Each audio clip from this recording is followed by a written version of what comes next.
I guess so. Okay, standing on, sir, if you Okay. just say Okay. your whole name and spell it for me. My name is Morton Rostolsky, Mortonrostolsky. Okay, and just the rest of it, you'll just talk to Elizabeth. Okay. Okay. Wow, Morton, it is so wonderful to meet you. I want to thank you for offering your time and your expertise about your childhood growing up in the 7th Ward from 1930 to 1980. The 7th Ward Oral History Project has been in existence for about 8 years, and we are gathering the unsung hero stories to document the diverse community in which we live. So I will just ask you a few questions and you respond however convenient it is for you. Let's start with, how did your family move to the 7th Ward? What was the motivating factor that they moved, that caused them to move there? Well, my grandmother came with a couple children, and two of them were born here in Lancaster, and the other five were born in Poland. And she came in through Ellis Island, okay, and she mostly spoke Yiddish. She didn't speak too much English at all, and she fled Poland because of the pogroms were going on at that time by the Polish people in the army. So she came into Ellis Island, and a funny story happened there that when she came through, my father was playing with his brother, and found a stray bullet, and it went off somehow and damaged my father's eye. And my father's name was Sam. So when you came through Ellis Island those days, in 1920, when she came through, or 21, they were very particular about your eyes, because if you had any problem with your eyes, they weren't going to let you come in at all. So when they came through and they examined the children, they noticed that my father's eye was kind of damaged and it didn't look right. And they said to my grandmother, they said, we can't let him come in because his eye's damaged. And she says, well, if you send him back, you're going to have to send us all back. And because she said that, they couldn't send them all back. Say, because she spoke up, they let them all come through. Okay, so eventually they arrived in Lancaster, and at that time in Lancaster we had a railroad station that came right through Lancaster on North Queen Street, and when they got off the train, whatever, there was a big crowd there for some type of event, holiday or something, and my grandmother thought they were all coming to welcome her into Lancaster. So that was a story that I heard from my father, or from my grandmother. And my grandmother lived on Mercer Avenue in the 7th Ward at that time. That's where most of the Polish and Russian Jews who migrated to through Ellis Island came to the 7th. It was called the 7th Ward, and that was a poor section of the city at that time. Mm-hmm. And that's where they lived, and they had a little junk shop there on the corner of Dauphin and Mercer Avenue, and that's how they made their living. Wow. So she got sort of a rave review as she entered Yeah, she did. The city of Lancaster and the community of the Right. 7th Ward. Wow, how exciting, how exciting. The business, how did your family become engaged in the junkyard work? How did that start? Was it something that was passed down from family to family, or how did it originate in your family? Well, I'm the third generation in the business, and I retired in 1973, and I sold my business. But I was a third generation. But my father, when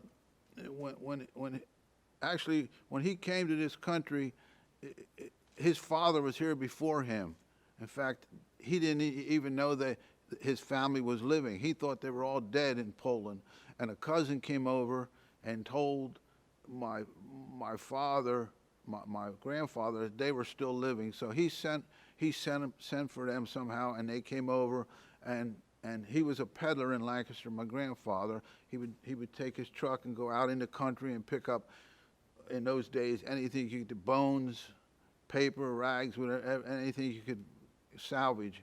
And the boys, well, my father came here when he was 10 years old, and after school, my grandfather would wait for him after school, and he'd have to work with him and after school and go on the truck and pick up scrap metal, and that's how my father got into it. And in fact, before that time, actually he did some things too. He actually was a bootlegger at one time too, but you know, eventually he got into the scrap business. But a lot of people did that in Lancaster too. That was a big thing in Lancaster. They had a lot of tunnels underground in Lancaster city streets where they used to transport beer and stuff like beer and liquor, and that was a big thing in Lancaster in those days, because you know, in the 20s you had to try to make a living any way you could. Yes, yes. So, but eventually he got into the scrap business, and he bought the business from his father, and he started a place on Mercer. He had he started with a little garage, and he would get scrap metal and take it back to the garage and work in there at night. And then later on, he bought a scrap yard on Locust Street from Harry Proler. He was a businessman in Lancaster. He died, and the wife's son didn't want to take the business anymore, so my father bought the business from Mrs. Poler, Harry Poler's husband, who died, and his place was on Locust Street, 415 Locust Street. Later on, redevelopment came along. There was and took the property, and we moved to 214 Conestoga Street. That was Betts's coal yard, and we got the approval from city zoning to move into that place, and that's where we are today. I sold my business in 2015 to a company from Philadelphia, and they run it, and it has prospered, and it got into a much bigger business. Wow. Mort, I'm intrigued about the use of these tunnels. This is the first time hearing this as we're gathering stories from our community. What role did the tunnels play, and were you able to utilize them in your business? No, that was just for the time when bootlegging was big in Lancaster City. In fact, we had a police officer in Lancaster City. He must have got too close to the mob, and his name was Lieutenant Gaynor, and it was written up. It's written in Lancaster history papers that one night someone picked him up and took him for a ride and killed him, but they never found out who did it. But they think it was somebody that he had connections with the bootleggers, and he was going to tell on them, or I don't know. It didn't seem right, so they took him for a ride in the car, and they found him dead somewhere in the county. Wow. Well, what role did the Depression era have or play on your business and family? Did it impact it in any way at all? Yeah, the Depression affected a lot of people in those days, because they were poor people. There was a lot of Jewish people that took up the trades, were peddlers, and that's all they could do, because they came here. They didn't know much. They couldn't speak much, and they spoke Yiddish, and a lot of them became grocers too, grocery store people. But a lot of them started out as peddlers, but because the work was so hard, in those days you didn't have the equipment to do the lifting, and most of the people couldn't take it. Their backs got sore and they got hurt, so they got out of it, and they moved into other areas, like owning a grocery store or any type of other shop. In fact, my one relative, he owned a famous bakery here in Lancaster. It was called Romanoff's Bakery. It was on South Duke Street. I don't know if you ever heard of it. Yes, I've heard of it. Well, that was a relative of mine. Wow, what a small world. That's And then his, in fact, he lived right beside us on Chester Street. We lived in 411. I think they lived in 411 and a half. And he was our neighbor, and they owned the Romanoff Bakery shop. And later on, the business died, you know. I mean, but anyways, that family moved to Lebanon. It was the Romanoff family, and Abe and Vivian Romanoff. They moved to Lebanon, and they owned a antique shop or something like that. okay. Very good. Wow, this is bringing back wonderful memories. If you attended the public schools in Lancaster, which schools did you go to? Oh, I went to the old Higbee School in Lancaster. It was on Dauphin Street and Green Street. No, Dauphin and I think it was, Strawberry? yeah, I guess. Yes. Anyways, I do remember that school because across the street from us there was a little candy shop. I don't know if you remember that. I do remember it too well. Yeah, so that's where us kids would go across the street and buy candies, and also when I was growing up, there was a lot of kids that was fascinated with the yo-yos, and we had these trick yo-yos, and sometimes people would come and demonstrate their tricks Oh, my goodness. in school for us, and we used to play on the playgrounds too. Marbles was a big thing to play for us kids. So we used to have, in Higbee School, we'd play marbles before school, and my mom would give me marbles to take to school, but I would lose them all. I wasn't a good marble player. Oh, now, hearing that your family originated from Poland,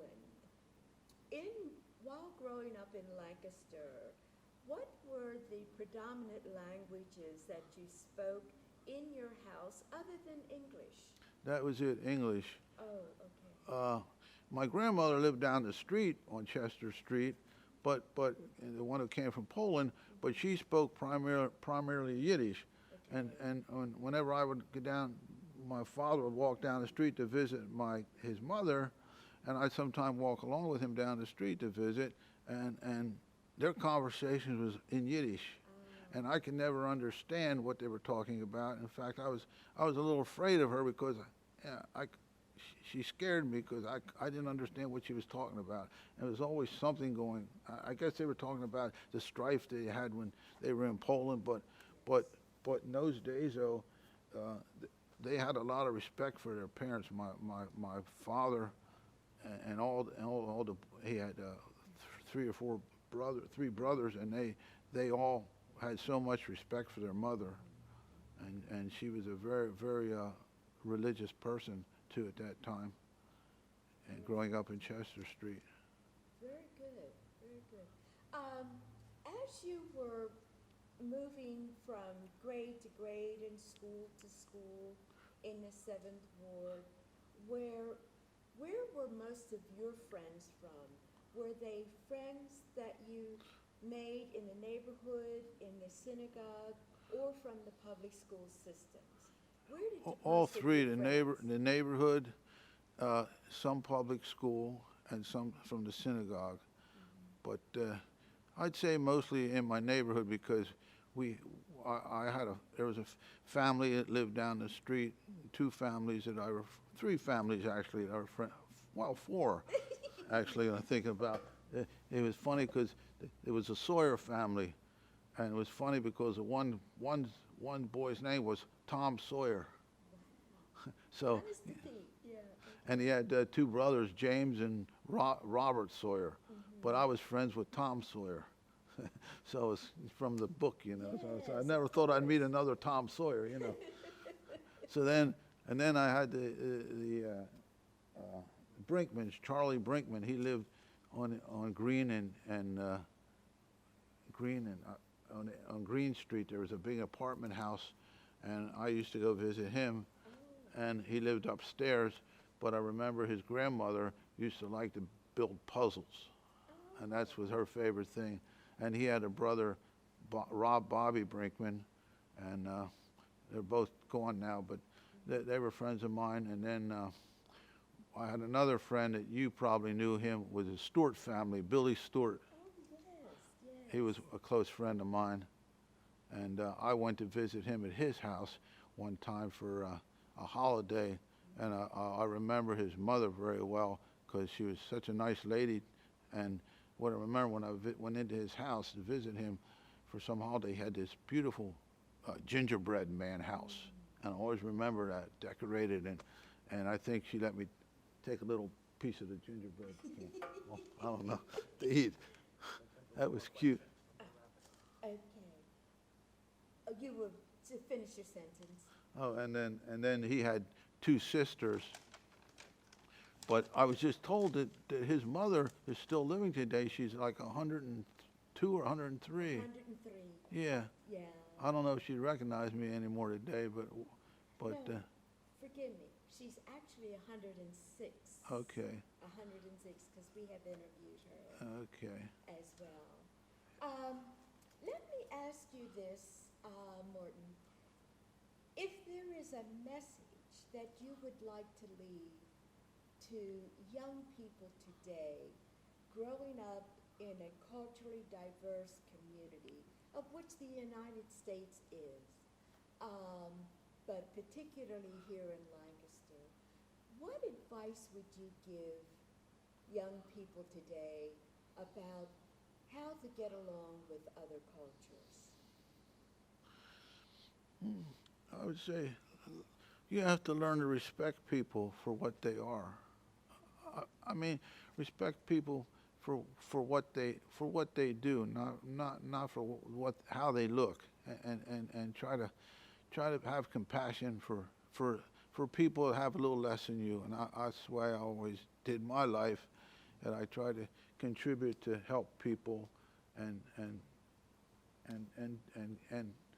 for example, when I went into the restaurant, at Louis' restaurant, there was these people come in, and they have a retarded son, and they're not too well off, but I always say hello to them, and like, for example, one day I paid for their breakfast. They appreciated that.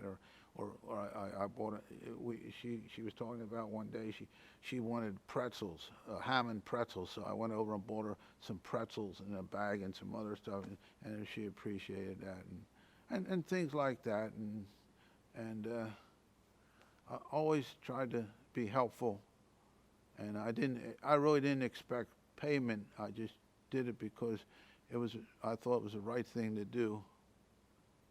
How do you feel about the relationship of Dago Israel to the African American community in the Seventh Ward? Oh, and now or then? During Oh. your childhood, yes. Well, we didn't have too much. We didn't have problems, but I didn't say things were there, but we didn't have problems. But it's not to say that we shouldn't have been more considerate, because they needed the black people needed help, and just like for example, the example I gave of Isaac Fink, they were good people. There were a lot of good people. Now but they had problems too. If they didn't have the background, like my father came from Poland, had nothing, and I understood that, and some of those people had nothing, and so you had to understand that, and try and give them a break in life, let them get ahead, and I always tried to do that. That's what we tried to teach at Dago Israel anyway, and that's where I tried to grow up. Well, Mort, thank you Oh. so much. It was just intriguing